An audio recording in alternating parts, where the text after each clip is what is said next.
नमस्कार साथियों, आज फिर मैं आपके सामने उपस्थित हूँ एक नए विषय को लेकर। यह विषय है भारत ने दिया आर्मेनिया को घातक तोप। भारत ने आर्मेनिया से अपने राजनयिक संबंधों को प्रगाढ़ बनाते हुए खोल दिया हथियारों का जखीरा। जी हाँ, अजरबैजान, पाकिस्तान और तुर्की की खतरनाक तिड़की से घिर जाने की सूरत में आर्मेनिया ने मित्र राष्ट्र भारत से मदद की दरख्वास्त की है और भारत ने शरणागत की मदद खुले दिल से किया है। आपको जानकर बहुत खुशी होगी कि आज भारत रक्षा उपकरणों के मामले में पूर्ण रूप से आत्मनिर्भर है। वर्तमान सरकार के मेक इन इंडिया पहल के अंतर्गत कई स्वदेशी कंपनियां हथियार निर्माण के कार्य में संलग्न हैं। भारत की एक company Bharat forge Kalyani group को आर्मेनिया से मार्ग मल्टी आर्टिलरी गन 155 mm तोपों का $155.5 मिलियन का ऑर्डर मिला है, जिसे 3 वर्ष में आपूर्ति करना है। और अब इस घातक तोप का स्पेसिफिकेशन। इस तोप को आसानी से किसी भी इलाके में ले जाया जा सकता है। तोप का वजन मात्र 18 टन है।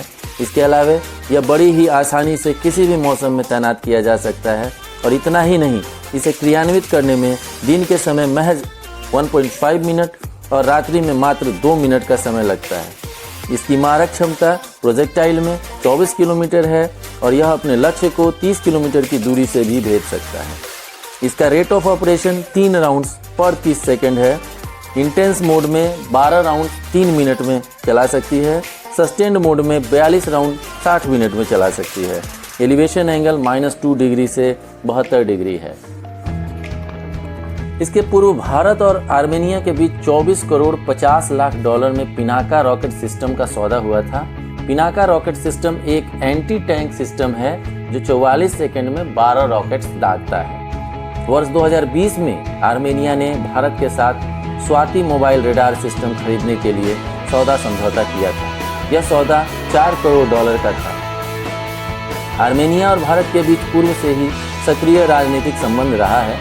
वर्ष 1991 में आर्मेनिया की स्वतंत्रता के बाद आर्मेनिया भारत संबंधों को फिर से स्थापित किया गया। वर्ष 1992 में आर्मेनिया गणराज्य और भारत के बीच राजनयिक संबंध स्थापित हुए। भारत और आर्मेनिया ने वर्ष 1995 में मित्रता और सहयोग पर एक संधि पर हस्ताक्षर किए। भारत के लिए आर्मेनिया का महत्व कई मायनों। अंकारा से प्रशासित एक अखिल तुर्क साम्राज्य स्थापित करने की शाही महत्वाकांक्षा का प्रमाण वर्तमान काकेशस और यूरेशिया के विभिन्न हिस्सों में दृष्टिगत हो रहा है। ऐसे में आर्मेनिया को सैन्य उपकरण के भारत द्वारा निर्यात करने से नई दिल्ली ने खुले तौर पर यह जता दिया है कि वह नागोर्नो काराबाख संघर्ष में आर्मेनिया के पक्ष में है। इसका मतलब हुआ कि भारत, तुर्की और पाकिस्तान सहित अजरबैजान एवं उसके अन्य समर्थक देशों सहित अंकारा की विस्तारवादी अखिल तुर्की महत्वाकांक्षा के विरुद्ध है और आर्मेनिया की मदद हेतु तत्पर है। आर्मेनिया के साथ मित्रता के भू सामरिक लाभ की बात करते हैं। एक सहयोगी के रूप में पाकिस्तान अजरबैजान के संघर्षों में सेना तथा सैन्य साजो सामान की आपूर्ति करता रहा है।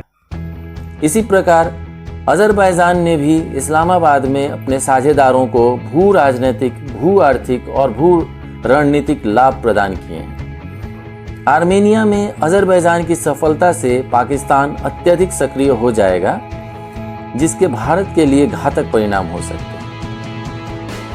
अगर आर्मेनियाई क्षेत्र पर तुर्की और पाकिस्तान के प्रत्यक्ष समर्थन से और चीन के परोक्ष समर्थन के फलस्वरूप अजरबैजान का कब्जा हो जाता है, तो आर्मेनियाई क्षेत्र का इस्तेमाल करके ये देश सैन्य साजो सामान तथा गोला बारूद कश्मीर की सीमा तक बड़ी ही सुगमता से पहुंचाने में सफल हो सकते हैं। अब आर्थिक मोर्चे पे बात करें।